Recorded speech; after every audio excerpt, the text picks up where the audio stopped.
Who believed in you before you believed in yourself? For me, it was the women who saw something in me when I was just starting out. 20 years and 5 businesses later, I'm still here because they lifted me up when I needed it most. I'm Tania Gomez, and this is She Shapes Tomorrow, brought to you by Tania Gomez Consulting and Kismet, proudly sponsored by SN Services. Every episode, we sit down with women who are changing lives, building communities, and raising up the next generation. Women who'll remind you what's possible when we stop trying to do it alone. This year's International Women's Day theme is Give to Gain, and these stories will show you exactly what that looks like. Let's get into it. Welcome to She Shapes Tomorrow, the International Women's Day podcast. I'm your host, Tania Gomez, and today I'm joined by Pearl Muzuriri. Pearl is the Managing Director of Starshine Support Services, a company dedicated to creating judgement-free spaces for community supports. With a diverse background that spans neuroscience, poetry, and painting, Pearl is a leader driven to change narratives. She advocates for a legacy of openness, challenging cultural stigmas around seeking help, and working to shift the perception of the African community in Australia. Her leadership is grounded in the belief that another woman's success is not a failure, but a shared victory. Welcome, Pearl. It's so lovely to have you with us today. Hi, Tania. Thanks for having me. I appreciate the opportunity and I'm excited to be here. Yeah, I'm really interested in your background. You seem to have a very diverse and eclectic background from, it's not often you meet a poet, a painter, and then also someone that has a background in neuroscience. Yeah, I actually do get that statement quite a bit. I had someone comment recently that it's almost like two separate people that are somehow trying to do the same thing. But honestly, I feel like there's like a common thread throughout my work, and that is basically helping others to navigate the African experience in the world.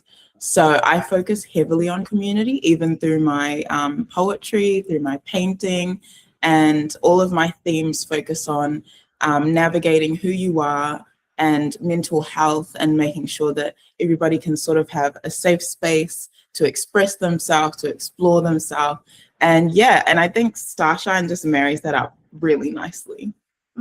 Yeah, I love that. I think that's a really beautiful way. And I think, we used to be told as women, we had to be one thing. We had to be one person. We had to be the mother, or we had to be, a teacher. We had one identity. But I think really, as we grow in society and we have more equality, it really is around so many different facets of who we are as humans that make us unique, but also make us happy and make life fulfilling. And we don't just need to be a mum or just be a leader or just be one thing. We can actually embrace all these different elements of who we are. Yeah, absolutely. And I think the lovely thing about that, into the time that we're moving into, is that it doesn't take away from a different role that you have as a woman. You can be a CEO, you can be a business owner and be a beautiful mum, or vice versa. Yeah, absolutely. Yeah, I think as more women lead and as more women come in positions of power, we just are demonstrating that it is actually possible to be multiple things to multiple people. And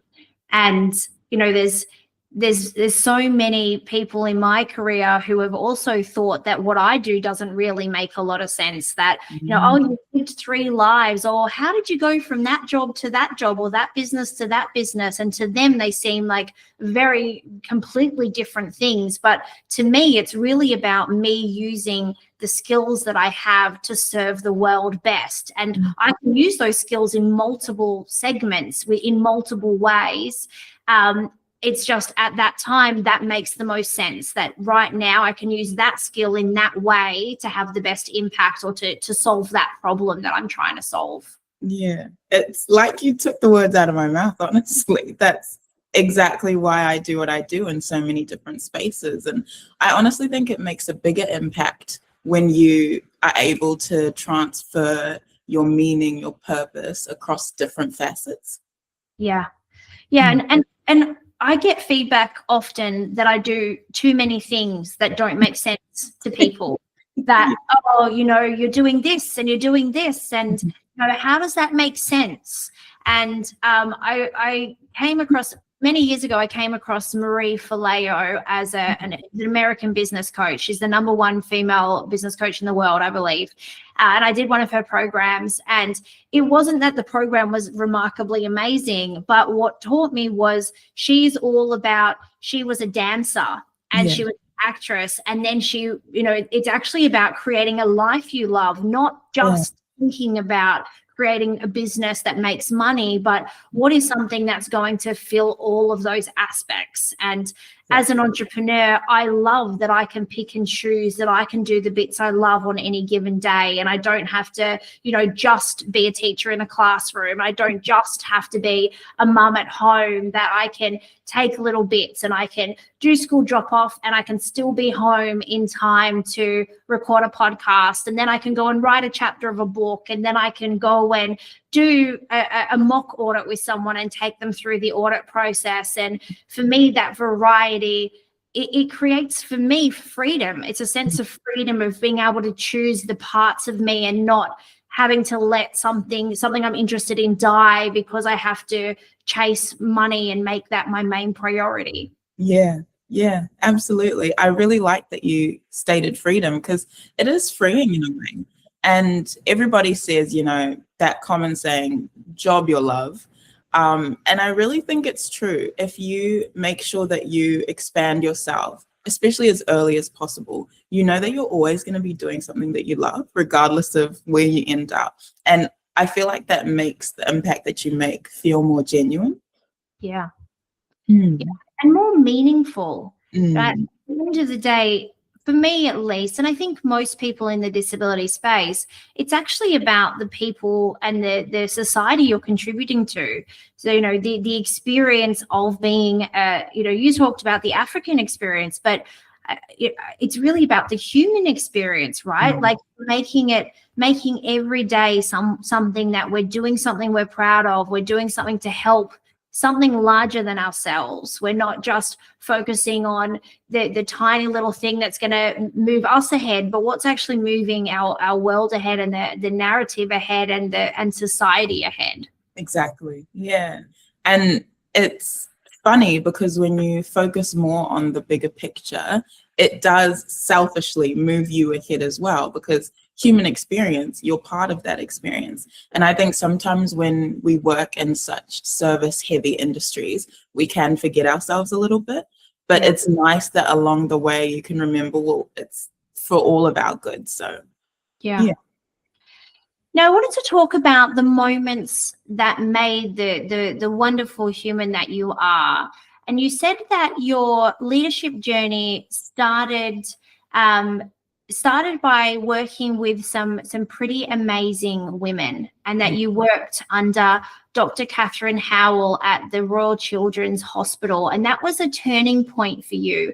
Can you tell me a little bit about what the work was that you were doing and how Dr. Howell had an impact on you? Absolutely. So my medical heavy background is neuroscience.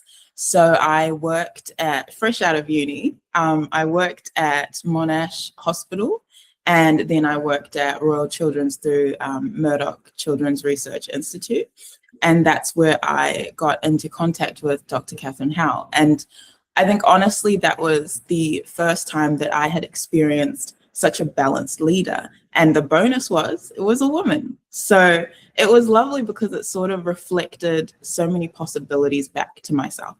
In my head, I'm thinking, it's STEM. STEM is very male heavy. We all know this. And my aspirations were more to climb the ladder, get to a good position, live a good life. But in working with Catherine, it was just like it opened my eyes to the possibility that I could be running a team, running a department. That's totally possible. And I could balance all of these different things. She herself is also a mother, and she's got these gorgeous babies. And then all the people that she interacts with, it's just positive experiences. So the whole time I was thinking, I could do this. And it was such a turning point, because I've had examples of strong female leadership in my life, my mum, my grandma, but I think it was different to see this in the industry that I wanted to pursue, a direct example of where I could go with my life. And I think, yeah, she gave me such a big opportunity so young. It was neurological research. So pediatric epilepsy was my specialty.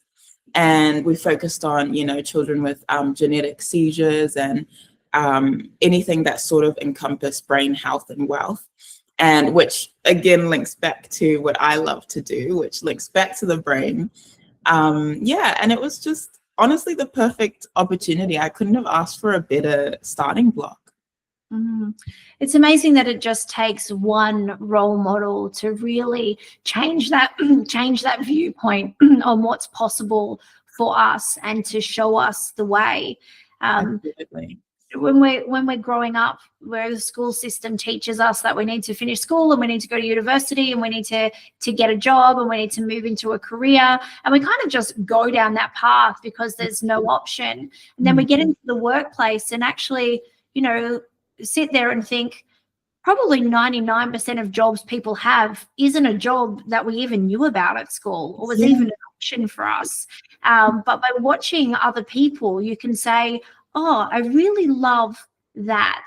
I'm going to try, at least for me, I always like to try things on. So I've had so many jobs. You couldn't imagine the strange number of things that I've done in my life, but it was really around, oh, that looks interesting. Could I do that? And trying it on. Am I good? I might not be great at being a barista or being in a cafe, but I did really love the human interaction, or I did really love different elements of it. And then you kind of weave this funny path for yourself around picking up the things that you want to be doing and moving towards it. So I think that was amazing that you had such a role model who inspired you to think of, not just that you could be a leader, but that you could also be a mum and you could juggle those things together. Yeah, absolutely. And I think it's quite nice that your story ties in with my life, but also kind of what I want my 2026 to look like. I think this is definitely the year of trying things, just seeing what I enjoy, seeing what clicks. If it works, great. If not, then that's okay. But I have that same common thread of service and community that'll be running through everything. Yeah.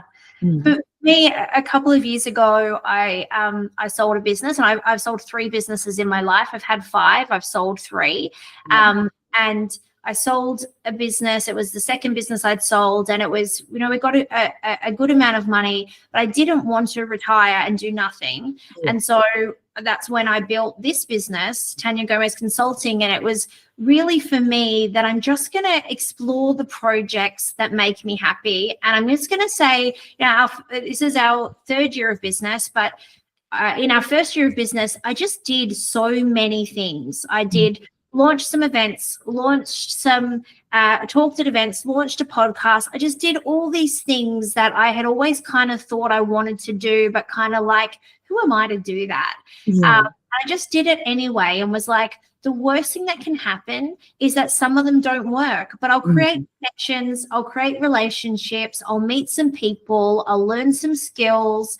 And some people have said to me, oh, you only did that a couple of times. And I was like, yeah, but I learned enough to then move that into something else, which created something else, which created something else, which eventually became something that did make money, if that is the reason you're doing it, or is something that was actually successful. So I think by trying things, you can figure out what you like, but also there was some things that I did that just didn't fit at all. That was like, I definitely don't want to be doing that. I don't want, like, there's a service that I created a couple of years ago that was very profitable. I worked with clients over a 12-month period. I guided them through. We worked one-on-one, and I did it with quite a lot of clients, and it was our number 1 revenue source. But I didn't enjoy it. I didn't like it. I found that when someone's audit was over, they were ready to be done with me and have a break, and I was forcing them to keep working through. And although it's important, and I was good at it and they got value from it, I found that it became a chore for them, and I didn't want to keep meeting people when it was a chore. And you know, they don't really want to be there. They've got 10 other things. They're distracted. So I was like, no, we're going to kill that product line, even if it means we're not going to make as much money. I can then, you know, move to this other thing that is shorter, more variety for me, better for people. And we moved into more, actually half the cost, but we could have group programs, and then they're benefiting from the group and I'm benefiting from the group. And you know, it's kind of that idea of, just because commercially it makes sense doesn't actually mean I want to do that every day. And you know, just being able to make that choice from trying things was, you know, was for me around building a business that I want to be in every day, not that you turn up on Monday and are like, oh my gosh, when is Friday? Yeah. That's like a nightmare for me. Yeah, genuinely. And I honestly feel you on that. And I think coming from an African background, there's this funny inside joke we have, which is you can pick one of 5 industries to succeed in. And, you know, that's your STEM, all your STEM. You can be a pilot, a doctor, a lawyer, an engineer. But something like an artist, your parents will look at you thinking, what?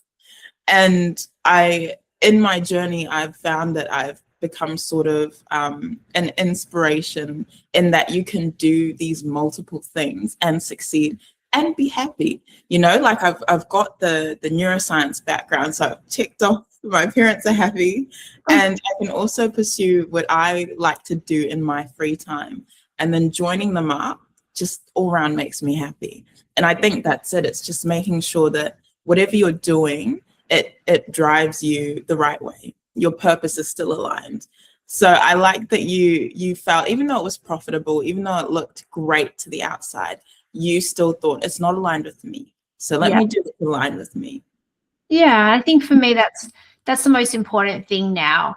And it's interesting you say there's a couple of professions, because my family immigrated to Australia when my mum was about 15, and she tells me there was only 2 choices of a career. She could be a teacher, which her mum was a teacher, or she could be a nurse, and my mum is a nurse. And she has 3 sisters, and they're nurses or teachers. And so there was 2 choices for her, and she was desperate for me to do something that made money, because as a single mom who was a nurse, she didn't make a lot of money in her life. And for her, when I told her I was going to be a teacher, she was so upset. She was like, no, you're so smart. Why would you work with kids? You could be a corporate lawyer. You could be a doctor. You could be, and for me, I was like, I just had zero interest in being a lawyer. Although I do, you know, the stuff I do now with compliance is technical, and, you know, I need to be intelligent to do it. It just, the thought of sitting in front of a computer all day, you know, when I was 18 was just not something I wanted to do. And working with kids was just so rewarding. And I'm not sure she even understands, you know, what I do now, and there's probably not even a title for it, but you know, she's glad now that I have managed to make a nice life, and that, you know, I have a lot of kids, and that I'm not necessarily, you know, on a teacher salary. But yeah, it's funny the expectations that family has and that culture has. Absolutely. Yeah. I want to talk to you about Starshine supports. Tell me about how that fits in, and how you moved from neuroscience into the disability sector. Yeah. Well, honestly, the spark came when I was still working in neuroscience. I did encounter quite a few families who were going through NDIS because, you know, their children had these neurological disabilities that they needed help with. And some of the families expressed that they would love to have someone who understood exactly what their child was going through, but also knew how to navigate NDIS and help them to navigate NDIS. And there's such a shortage of people in my specialty in general that to then find someone in the NDIS space is few and far. So as I was, experiencing this and speaking to these families, I had a few encounters with people of the African community as well. And I love helping the community, but it's a different spark when you can see yourself reflected in someone and their experience. And so from there, I thought, well, how could I sort of bridge this gap that I'm seeing? What's the best way, most efficient and effective way? And then I did my research and I looked into NDIS, and then I realized as a provider, I could make the biggest impact with the skill set that I have. So that's how Starshine came about. And yeah, I created it to sort of be that middle ground, that safe space. And my focus is on getting anyone who I encounter ready to navigate on their own, because as we all know, budgets are limited, and I don't want my clients reliant on me for the long run. I would love to help them so that they can be independent and help themselves. And then bringing it back to, the African experience, we struggle so much as a community to ask for help. I think it's partly pride, but also just how we're brought up in the culture. So I kind of made Starshine that judgment-free zone that's like, hey, you can come. I'm not going to say anything. No one will know. You will get your help. You'll be able to navigate life and just move through how you want to move. And I think that's it. It's really just trying to set up the community to be independent, to be able to live the life that they want to live. Yeah, so important. We've talked a few times about the African experience and the challenge that there is.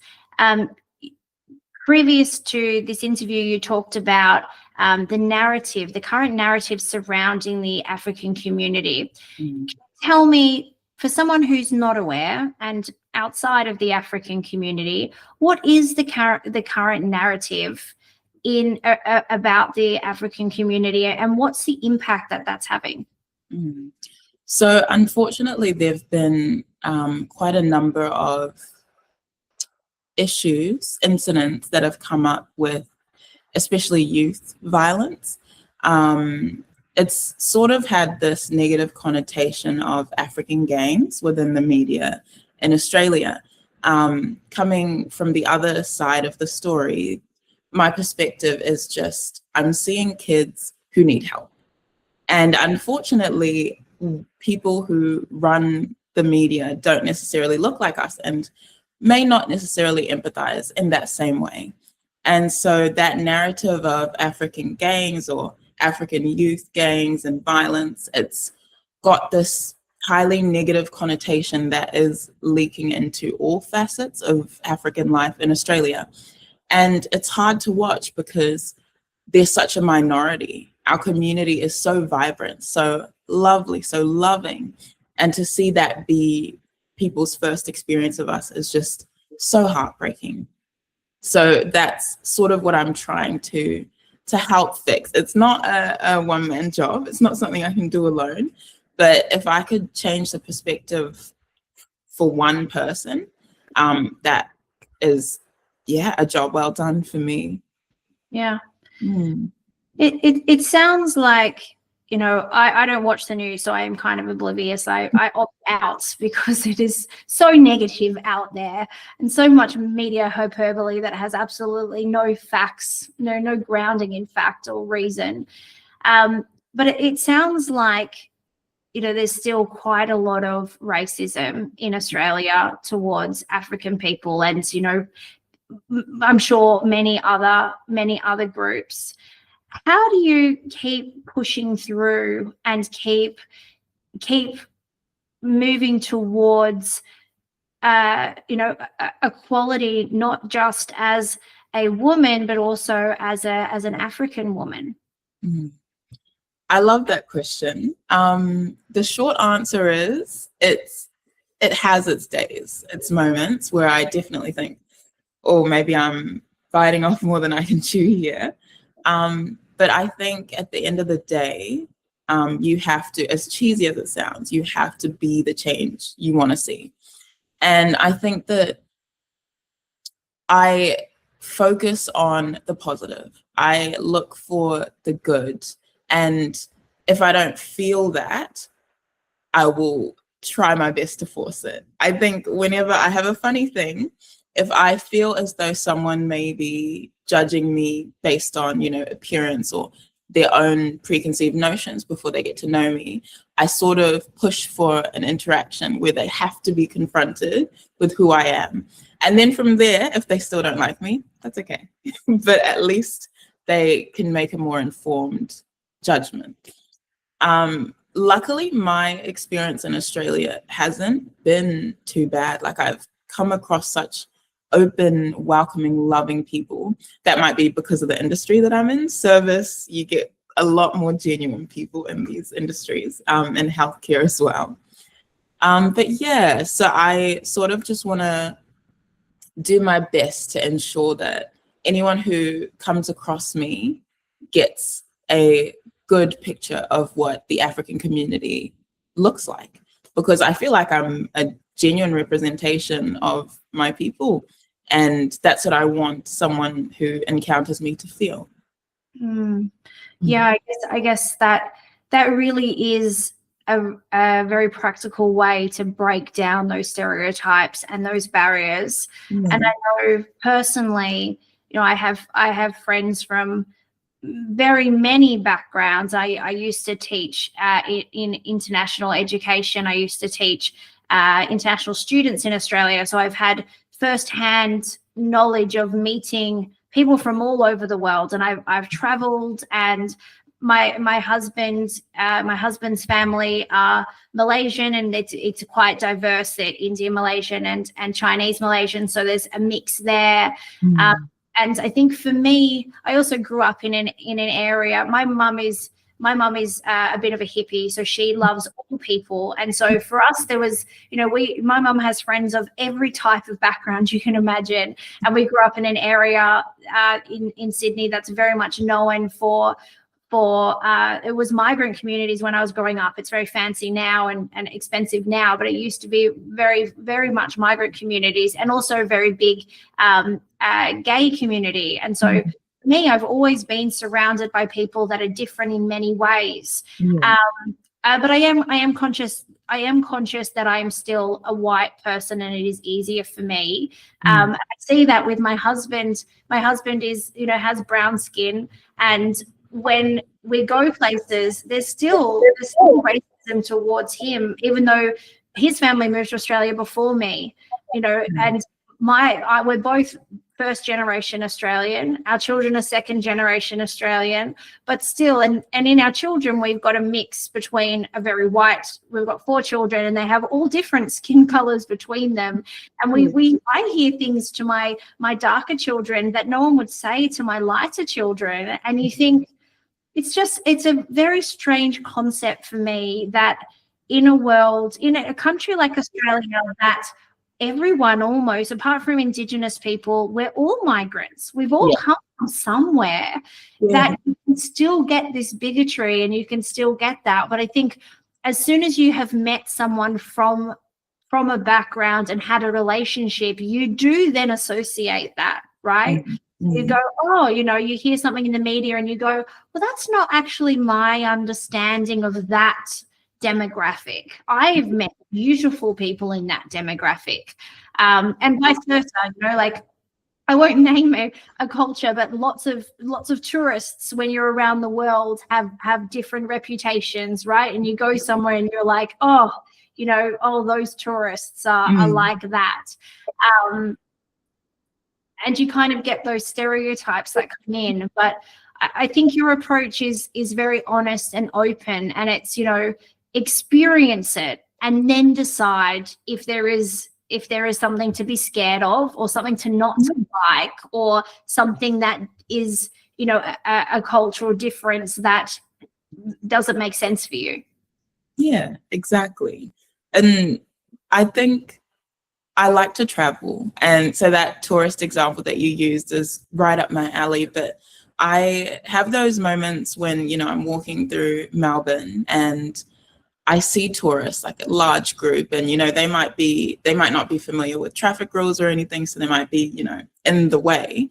But then I look at it and I think, oh my gosh, like, isn't it the sweetest thing that these gorgeous people saved money to come experience the place that I probably take for granted, and all they're trying to do is make memories.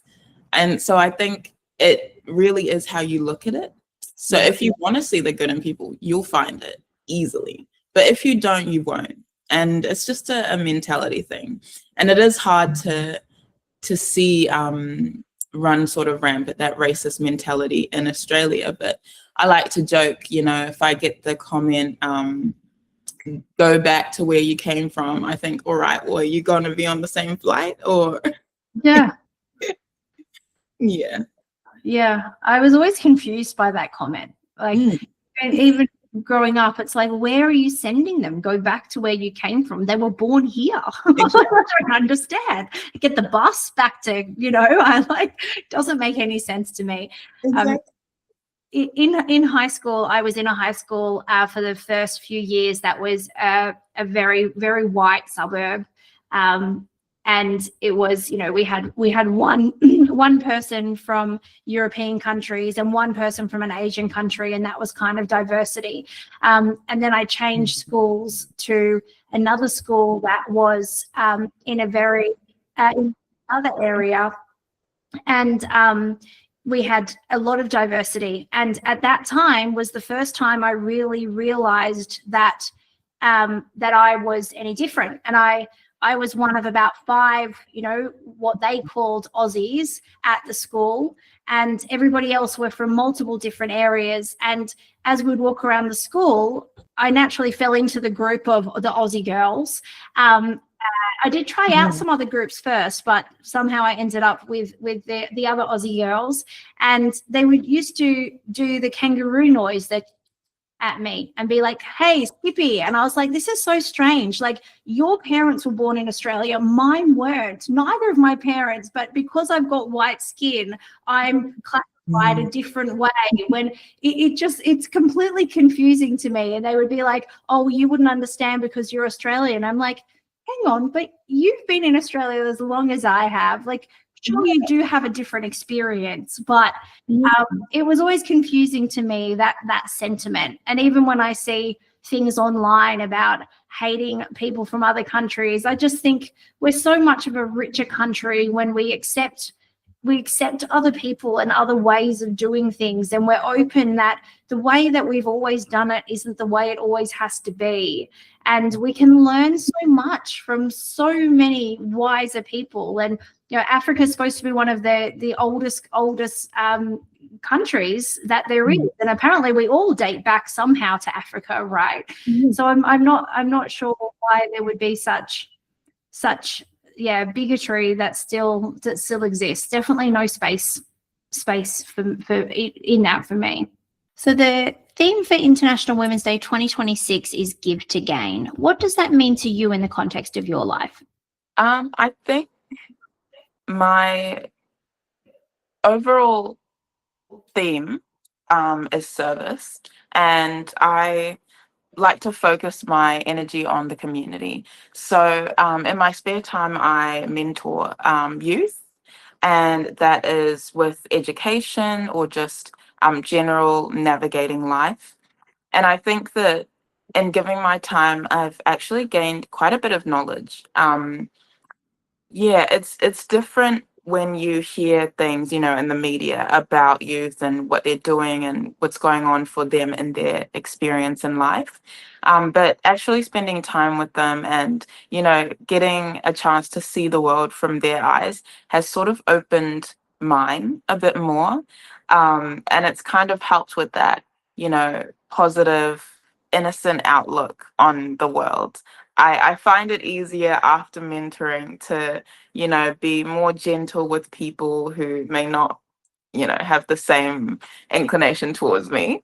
And I think it's just lovely. I think I gain knowledge from these kids, and That's a totally different experience, I think.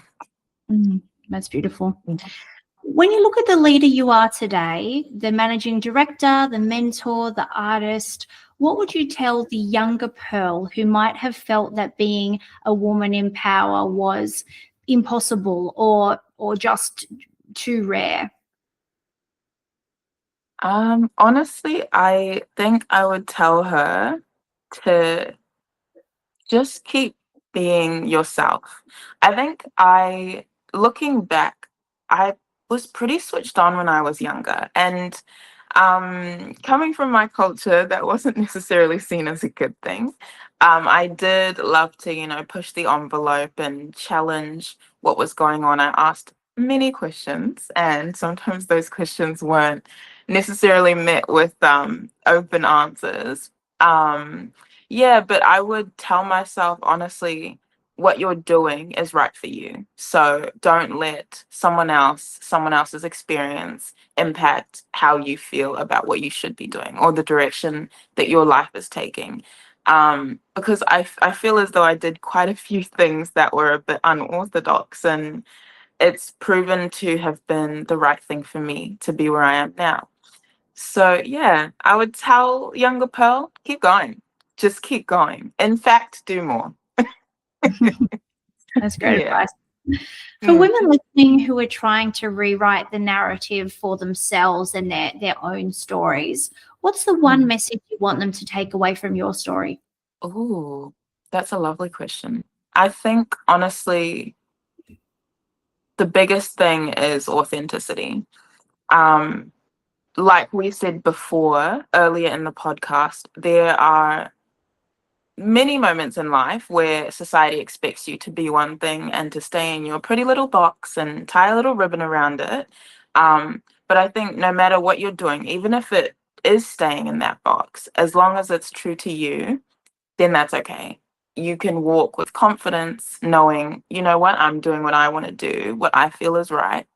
And that authenticity will take you way further than trying to fulfill society's expectations or someone else's expectations of you ever will.